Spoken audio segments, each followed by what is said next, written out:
রাজ্যের মুখ্যমন্ত্রীর পিতা মাখনলাল সাহার 26তম মৃত্যুবার্ষিকী উপলক্ষে এক রক্তদান শিবিরের আয়োজন করা হয়েছিল। শুক্রবার এমএল প্লাজার প্রেক্ষাগৃহে আয়োজিত রক্তদান শিবিরে মুখ্যমন্ত্রী ছাড়াও পৌর নিগমের মেয়র সহ অন্যান্যরা উপস্থিত ছিলেন। শুক্রবার পিতার 26তম মৃত্যুবার্ষিকী উপলক্ষে আয়োজিত রক্তদান শিবিরে আলোচনা করতে গিয়ে রাজ্যের মুখ্যমন্ত্রী প্রফেসর ডক্টর মানিক সাহা বলেন, রাজ্যে ক্লাব, সামাজিক সংস্থার পাশাপাশি বর্তমানে মৃত্যুবার্ষিকী, জন্মদিন ও ম্যারেজ ডেতে রক্তদান কর্মসূচি পালন করা হচ্ছে।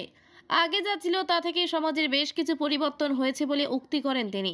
এছাড়াও তিনি উল্লেখ করেন, মানুষ চায় ভালো কাজ করতে এবং সুখ ও শান্তিতে থাকতে। শান্তি সম্প্রীতি বজায় রাখার চেয়ে সবাইকে নিয়ে একসাথে চলতে চায় বর্তমান সরকার বলে উল্লেখ করেন মুখ্যমন্ত্রী। ওনার পিতা প্রয়াত মাখনলাল সাহার মৃত্যুবার্ষিকী উপলক্ষে শুক্রবার 10ম রক্তদান শিবিরটির আয়োজন করা হয়েছিল এমএলএ প্লাজার প্রেক্ষাগৃহে। আর এই রক্তদান শিবিরে মুখ্যমন্ত্রী ছাড়াও আগরতলা পৌর নিগমের মেয়র দীপক মজুমদার সহ স্বর্গীয় মাখনলাল সাহার বড় ছেলে রতন সাহা সহ অন্যান্যরা উপস্থিত ছিলেন। অনুষ্ঠানে রক্তদানের মহতী কর্মসূচি নিয়ে মুখ্যমন্ত্রী পাশাপাশি এদিন আলোচনায় অংশগ্রহণ করেন পৌর নিগমের মেয়র।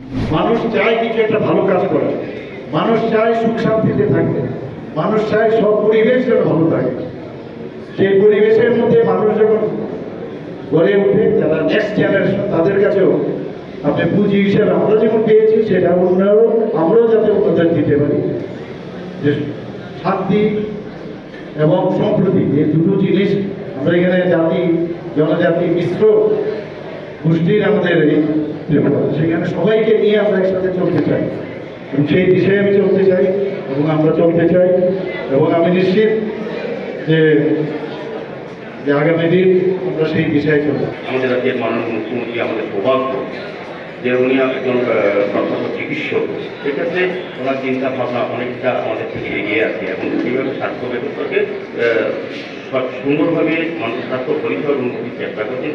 উনি জানেন রাজনীতিতে রক্ত স্বল্পতা কাটাতে গেলে কী করা হয়। উনি সারা রাজ্যবাসীর কাছে বিভিন্ন স্বেচ্ছাসেবী সংগঠন, প্রতিষ্ঠান, ব্যক্তি, রাজনৈতিক দলের কাছে আহ্বান জানিয়েছিলেন রক্তদানে এগিয়ে আসার জন্য।